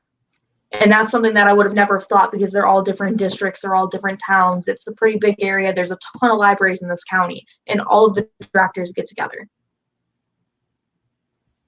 And so that's connections. If you show that you're providing a service, not that you're just making money off of them, but you're helping them even a little more than yourself or even in just their eyes, they're going to pass it on to other people. Exactly. And they're going to recommend it, like with restrictedinventory.com. Like when people see that they're making money because they're able to sell stuff through you that they couldn't sell on their own, they're going to go and they're going to tell their friends, and they're going to tell their friends, and it's going to just keep going. But you have to be serious about it. You have to be respectful. Create your own website. Like we made a website. Even if you're not confident in how it works, create business cards. I mean, a lot of the book flippers we meet, and even some of them, I mean, most of the people I meet, they don't appear to be business. You know, they don't treat it like a business. They don't. They treat it like a hustle. If you treat it like a hustle, it's going to stay a hustle. Yeah, because there's no barrier to entry. Anybody can do it. Yep. And if you want to scale, you actually have to get your shit together, and you have to realize that you have to learn how to delegate. You have to learn how to sell, how to establish relationships, how to actually pay people on time if you're doing the consignment model, how to deliver. If you say you're going to be somewhere at a certain time, you got to be there.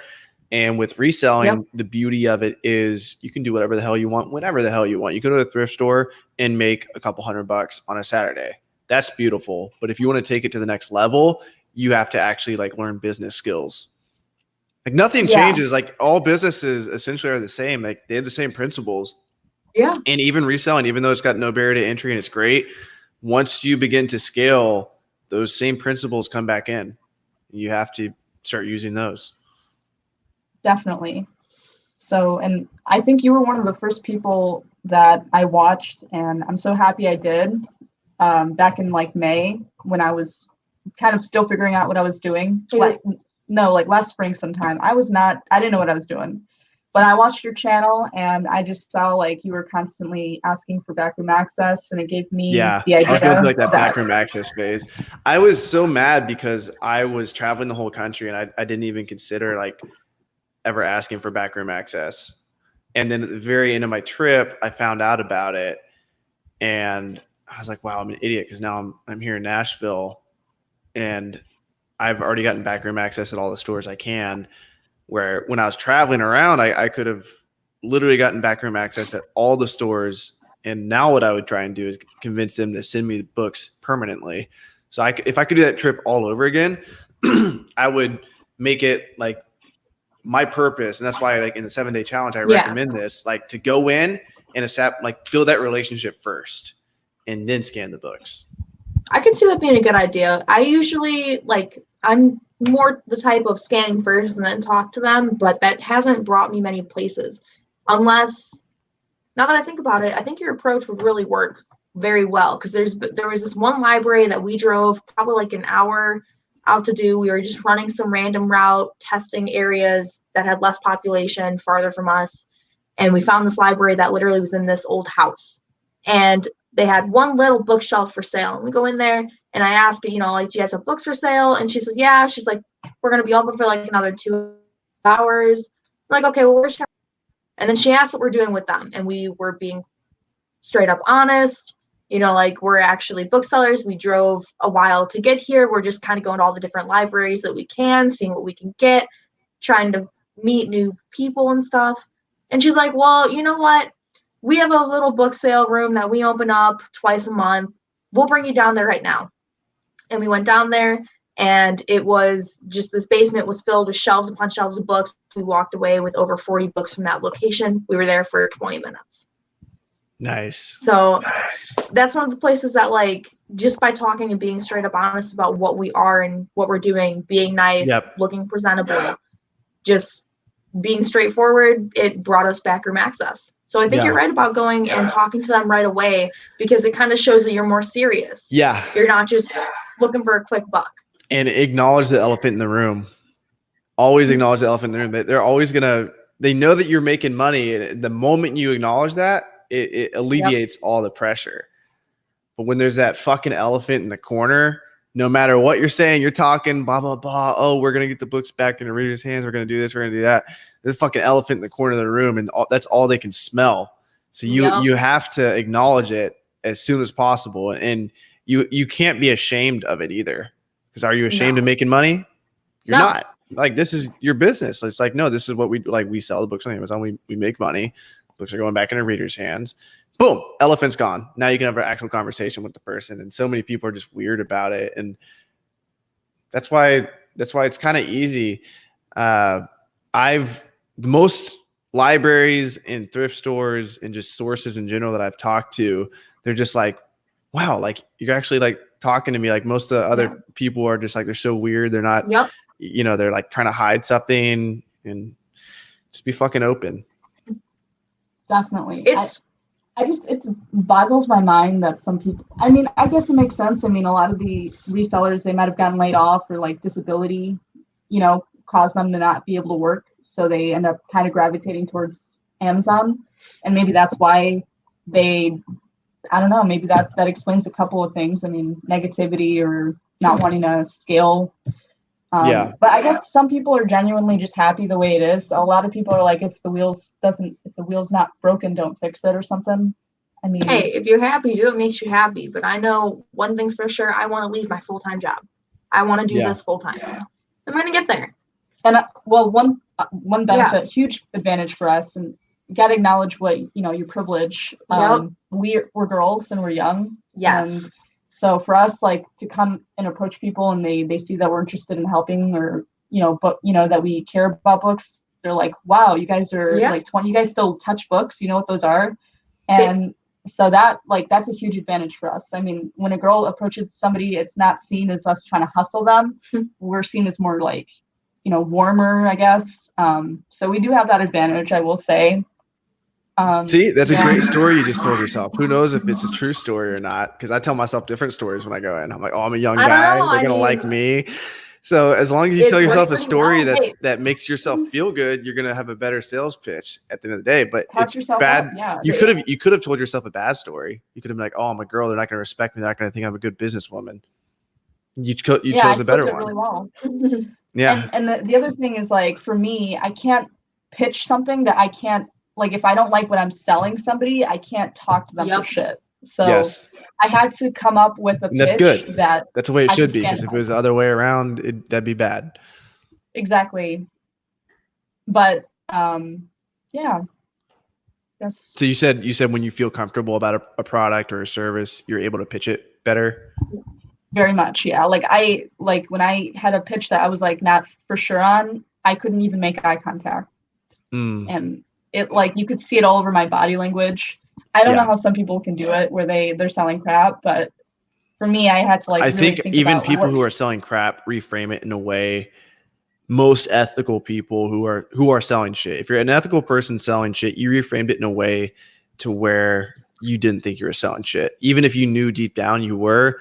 You reframed it for yourself, at least temporarily, where you're like, okay, like this is like somewhat ethical or somewhat legit. Like, even if you talk to people, like even like thieves, they justify stealing sometimes. They're like, oh, he or she shouldn't have left her backpack on the counter. Like, it's her fault for being stupid.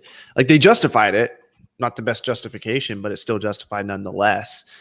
So nobody likes feeling like a piece of shit. Even if they are a piece of shit, they'll justify things for different ways. But it becomes a problem when, like, really ethical people feel bad for doing something like reselling, because reselling is demonized in so many different spaces where they know the demonization is not legitimate, but they still believe it enough to ruin their sales pitch.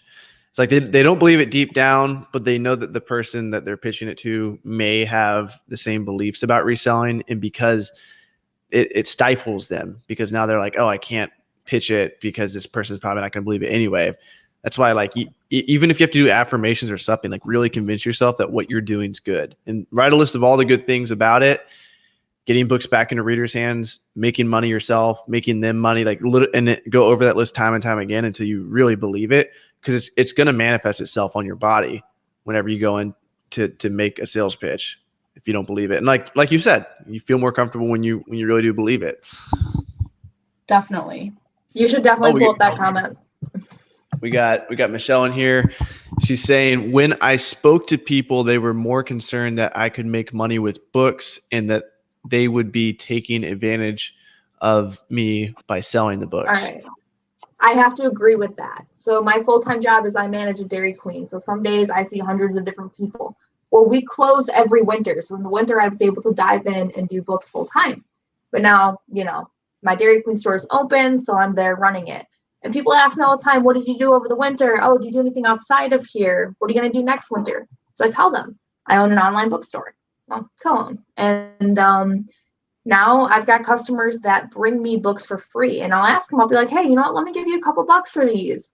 And they will tell me no. They don't want to. They're like, I really hope you can make some money off of this. They're like, there's a lot of people that don't know what books are worth. Yeah. Still. I mean, one of the books I pulled out, I ended up giving to one of my friends as a teacher, only to look up and find out it was worth $8 FBA profit. But I'm glad it's going to a teacher that's going to read it to students, and it's one of the popular in-demand books right now.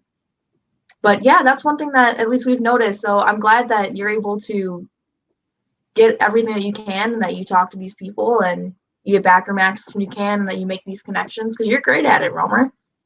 But I will say, I do feel like sometimes people are not like regular everyday people that you run into in life. They might just give you books if you talk to them, tell them what you're doing, and they'll look at it and be like, oh, I didn't know that you can make money off of that. Yeah, there's a lot of people that she talks to and Yeah. she says, I have an online bookstore, and then they like kind of laugh and they're like, good luck with that. You Yeah. know? Like, But then they turn around and they give me stuff that makes me money. And then there's people though that we do meet that resell themselves, and those would be the ones that if you were to want to buy from them, they're going to want you to pay what you end up selling it for.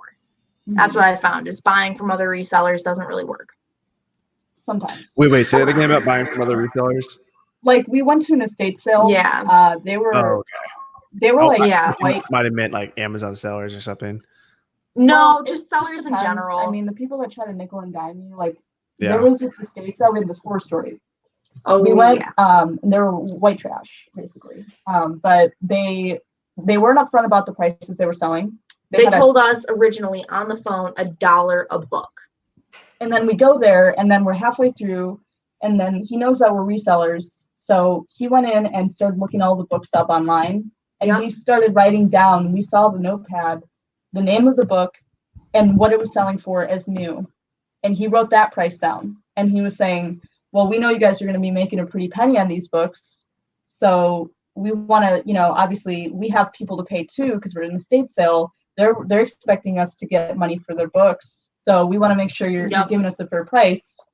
And we at this point had about 150 books that we had picked out. And there was still more we were going to go through. We were estimating to pull anywhere between 200 and 300 books from this estate sale easily. And yeah, and so we were obviously at that point we were nervous, because I was like, well, what is this person gonna like? What does he want? Like, does he want half of what the book is selling for, like essentially? And we were able to negotiate it to about 200, like 220 per book. So we got lucky. Yeah. We were hoping, like, we were afraid he was going to try to get like $5. But we did a end book. up putting some books back because of that. And then the second time we went in, they couldn't sell any of their books at the estate sale because they overpriced everything. So they had us go back to books that we had already scanned through, and we were able to we managed to pull out like 40 more books, and we bought them. She got mad that we didn't buy a mattress from her. Because I asked what size mattresses they had. She's like, I asked what sizes. And yeah, and she was like, I basically gave you these books for free, even though she wasn't going to sell them. Let's be real here. She couldn't even sell them for a 5-day estate sale.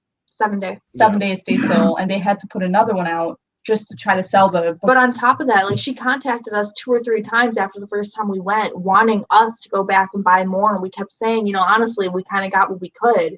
So finally, I was like, you know what? We don't have anything to do. We'll go. So yeah, like the people that know that people sell on eBay or Amazon, but don't understand the fees associated with it, and they just assume that you're making $1 million every book you sell. You got to watch out for those people. Yeah. I think a good tool to have in your pocket is really having consignment down to a T, knowing that you can take someone's books, assign them a SKU, sell the books for them, and then pay them when they sell. Not for actual consignment itself, but just to have that in your back pocket to offer it and be like, look, we have all these books, and just do like ballpark in your head, $4 profit a book, $5 profit a book. We have 40 books. It's going to be about, let's say it's 400 profit. Let's say they're good books, 400 profit. You say, look, I'll pay you $200 over the next probably 3-4 months when these books sell, and you'll get a check each month. You give me your address, I'll write you a check each month. And this is where being ethical and actually like looking someone in the eye and realizing that you are going to pay them and believing in it, because you know you are going to pay them, that comes in handy because your eyes aren't going to be shaky. You're going to shake their hand and everything's going to go good. But that's really just a setup for your quote for the book. So you're going to say, we could probably make about $400. So you always start with 400. It's the biggest number. That's how much Amazon's going to pay out. We'll probably make about 400, but we would pay you for these books. It's 40 books. We'll pay you $200 over the next 3 to 4 months. But then what you're going to do is going to be like, we usually pay about a fifth of that up front. So what's a fifth of 200? Is that still way too much? $40, $1 a book. So yeah, we'll pay you a fifth of what we think your payout would be, or you could say a fifth of 400. So then pay them $2 a book, whichever you want to go with, whichever you think's fair. So we'll pay you a fifth of our anticipated profit. So that is true because your 50% portion would be 200 as well. So a fifth of your anticipated profit would be $40. So it comes out to $1 a book. Like, do you think that's fair? I'm paying you in advance like right now, and we're done after this. I'm handing you the cash and it's all over with. Or you can get 5 times as much. We'll sell it for you, provide reports for you to whatever email, and we'll do all that. And for me, that is so streamlined for me right now that even if they did go with option 2, it wouldn't be a big deal. If they went with consignment, I would just be like, okay, whatever. Boom, I put them in the spreadsheet. They'll get paid each month, and they're going to get an email with, and even that relationship's preferable because if you do establish a consignment-based relationship, they're going to hear from you for the next 4-6 months, and they're going to get a report from you each month, and they're going to see that you're legit. And then when they come across an opportunity for a bunch of books, they're going to think of you instantly. Yeah. We were hoping to build a relationship like that with this company. And honestly, I thought we were on it. That's the only reason why we went back. So Michelle said another thing.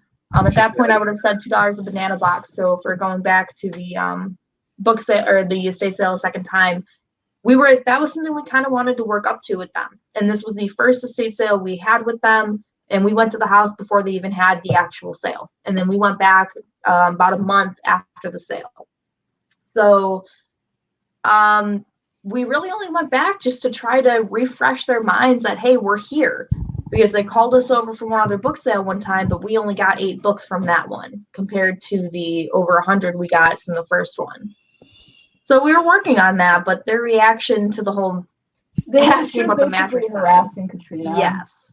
So you'll run into a couple people like that. You will. You know, Romer made a great point. I almost called you Caleb about like. I'm honored. We want to. Yeah. That's something we're working on. Like, we're not going to give that up. It just means saying that was a bad apple in the bag. We got to find other ones that'll be better. We've also learned from it on what to do with it. So I think you're right on what you were saying about giving like the portion of, giving more options to them. We didn't give another option. We just wanted to buy from them and make it so we could be like a bulk buy relationship compared to focusing on like a consignment or even just a percentage of the expected profits, which I think that is what they were used to from somebody else that they worked with. Was they probably did. It was an eBay seller. He said he was an eBay seller and he did a portion of what the expected profit would be. Yeah, but that gets tough because it's like, are you dealing with super high demand books or are you dealing with books that are going to sell like 7 months from now? Because you might make $700 off a copy of a book, but it's not going to sell until November. And if that's the case, you're not going to like 20% profit. It's pretty hefty because you're going to have to sit on that for 7 months.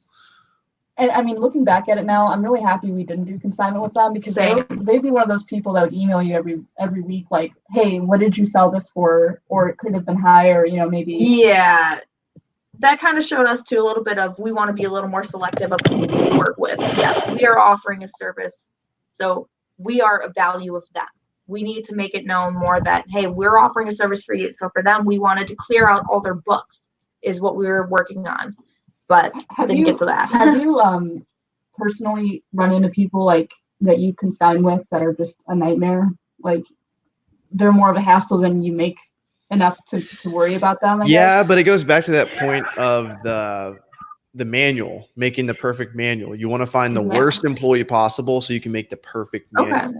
So you want to find the worst client possible. They're going to give you the most harassment in the email. Okay, now our email manual is pimped out. We know all these questions. We know how to deal with this type of customer. Whatever happens, we're really working our systems out. But I mean, if it comes down to it, since I'm in such a growth phase, like right now, I really actually enjoy those people because sometimes they voice concerns that other people are too afraid to voice. I mean, they might just be like a pesky client in general, but they help my business overall. But if it came down to it, I would just be like, look, like there's like one consignee that, because he sent fake books and he gives me a lot of shit. So like, I'm not going to ever consign with him again. But there's definitely clients that are, you know, too much to deal with, but I look at it as a learning opportunity. A learning opportunity for the way I'm doing my business now, which is I'm looking to scale restrictedinventory.com. So if it was a business that I wasn't really like planning on scaling, I'd be like, look, this is too much work. I don't feel like doing this. Like I'm making X amount off all these other consignees. You can go do whatever. So yeah, that's my answer for that. Luckily, resellers are much more ambitious than like businesses are. And they understand the business too. So they message way faster. They get books in way faster. They don't have questions about that kind of stuff. Businesses, you have to dumb it down. You have to explain, you're going to scan the book this way. The reason why this book didn't sell is because it was a really low rank. They're like, what the fuck is rank? And you have to explain rank to them and like all this. Resellers are nice because they know all that, but also because they know all that. Some of them who have more of a pesky nature can make it annoying because they know so much. Yeah. If that makes sense. Yeah. I could figure that probably was going on for some people. But yeah, I mean, I don't know. I think that was our only bad experience so far. Well, we haven't dabbled in estate sales too much. That's something we're going to be trying to go to more.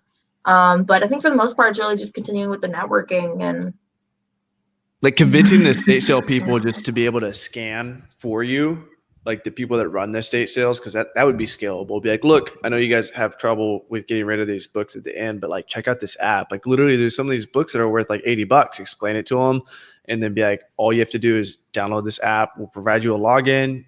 Just at the end of the sale, beginning of the sale, whatever you want, scan all the books, put them in a box. Their biggest pain point is getting rid of this stuff after the sale. As both the party putting on the estate sale and the companies that help with the estate sales, their biggest pain point is getting rid of the stuff. I just don't think that model is super scalable, where you're driving across town, you're picking up a bunch of crap, you're basically hauling away stuff. You get it for free. You can say, hey, look, we'll pick everything up, but we can't pay anything for it. That's good. But I think if you could frame it the right way, get them to actually scan the stuff. Be like, look, do you guys want more money? It gets a little bit complicated with estate sales because you have the actual person that's putting on the sale, and sometimes it's just them, but sometimes it's the company involved with them. Like sometimes the company helps them by putting on the sale. Yeah. And so if you're going to do a consignment based model, who are you going to pay? Are you going to pay the owner, or are you going to pay the estate sale company? Because I know the owner typically wants the money quicker than the estate sale company. Or I mean, the estate sale company wants it quicker because they have to give it to the owner. Right. So when it comes down to it, it's like, with a consignment model would be a little bit tricky on how you would frame that, because the estate sale is not going to want to pay a client, a couple months down the road. They want to be done with them. So you could almost say like, because the way it would work is after the estate sale is over with, they just want to get rid of everything.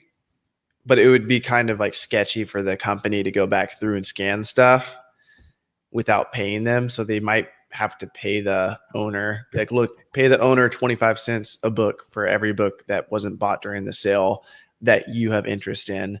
And if they pull 8 books, to put in a box to sell to you on consignment, they invested $4 in that. And then they could make, $20 off of it over the course of the book's lives. Mm-hmm. That's just an idea. What is your thought of like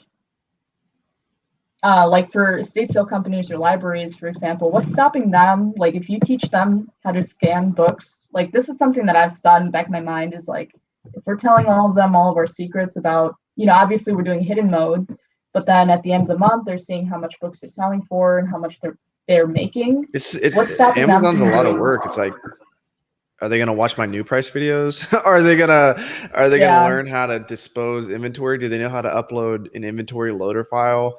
Like, do they know what long-term storage fees are? Do they know what a sales rank is? They don't want to deal with all that. It's a lot. Like, it doesn't seem like a lot because we're in it, but I'm sure like you guys came dancing with me in Nashville. Yeah. And at like right now, like a lot of that stuff seems really simple to me, but when you're first on the dance floor for the very first time, trying to learn how to partner dance, everything's a little bit complicated. Yeah. And it's the same thing with business. It's like stuff that seems really simple to us. Like we're just talking about sales rank. We're talking about all this stuff. It's really, especially for them, it's really hard. And it kind of goes along the lines of like in business, you don't want to be an expert of everything. You want to be good at what you're good at and then have other partners that are good at different things. Like I could learn software. I could go out and because I'm building software for restrictedinventory.com. Like I could go out and I could learn how to code myself, but how much time would that take? And for me to learn how to code, like that would be 6 months of me just like fucking gone. And I wouldn't be able to make all the social media. I wouldn't be able to focus on my book business. I would just be gone. So with the library, it's like, what's their ultimate goal? They want to put on book sales, and the book sales are pretty profitable, and they wanted to deliver to the community. But you provide value because you're like a supplement. You're supplementing their income. You just literally come in, like you're a great deal for them. You come in and you scan their books and you leave, and then you pay them once a month. Like that's awesome. That's kind of what one of them said when we talked to them. And even if you have them or you teach them, like you're holding their hand, you're teaching them and you provide like a login to this app where they scan stuff and they put it in a box and then you give them money each month. Like that's a great deal. They don't have to worry about repricing. They don't have to worry about all managing their inventory. They don't have to worry about inbound shipping fees. They don't have to worry about all that, any of that. And they're still getting like a decent amount of the payout.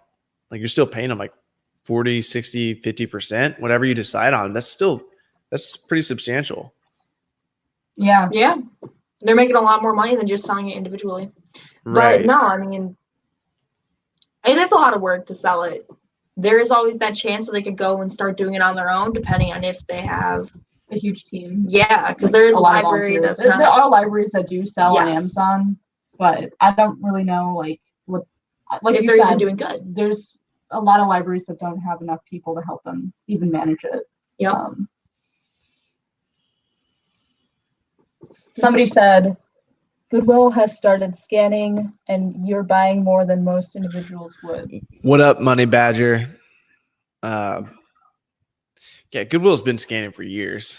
They didn't just start scanning. They've been selling. That happened like around 2018. They're great. They're great to buy from. For online arbitrage, I love buying from Goodwills. They actually do a pretty good job because they always list everything as acceptable, and you'll get it and it'll be like very good condition. I bet they have a pretty good manual because they probably do. Yeah, but they do MF, right? Only MF. Because I've noticed a lot of books at I think so, Goodwill's yeah. will be marked as $3, and it'll be considered like an Amazon Best or Amazon Pick or something or whatever. And you can scan that with a zero buy cost, and you'll look and see anywhere between 50 cents and $1 profit. If that. If that, a lot of Well, I red. think what they do with that is they're just looking at like the bestseller rank. Yeah, that's what I think so too. Because the ones that are actually selling online, I don't know what software they're using. I don't know if they're using Nitoscan. They must be using something like Nitoscan. Be interesting. Whatever they're using, I don't know if they're just missing books, because I have bought some books that are good for FBA from that. But I think that they really are just looking for the rank. Do you think that they scan in each individual location, like the back room, or do they? Yeah, scan? but they probably don't hit every book. Like, think of the logistics of a thrift store. Like, they get a bunch of inventory, and then it's like, oh shit, we just got a ton. They're not like super caught up on like, oh, we have to scan each one and monetize each one online. Like, that's not how thrift stores operate. They're like, let's get this shit on the shelves right now. And then they're thrift store workers, so it's like, oh, did we scan that one or did we not scan that one, or this one doesn't have a barcode, or that one has a sticker on it, or oh, I scanned it but it didn't make a ding. I don't care, Yeah. So there's lots of opportunities still. For sure. All right, guys, we've been on this call for a while. What time is it there? 9:12. Yep. 9:12. Yeah. 9:12. Where can everybody find you guys at? You guys, Instagram. Instagram. You guys Just on Instagram, YouTube RG Book Flippers. Nothing fancy yet. I don't know. Maybe we get a bunch of followers. We'll start posting more. yet? Yeah, our book flippers. You should post more You had to look regardless. it up. Yeah, That's how little we've used it. That's them right there. Yeah, give us a follow. Inspire me to post. I need something to do. One of my consignees just Yeah, texted me. He's probably watching you right now talking about Probably is. signings. He's like, why do you keep complaining about my questions? No, I'm kidding. All right. Oh my gosh. All right, guys. Good Peace talking to out. you. Much Yeah. love. Everybody else, like, comment, subscribe. Do what you got to do. Catch you in the next podcast. See ya.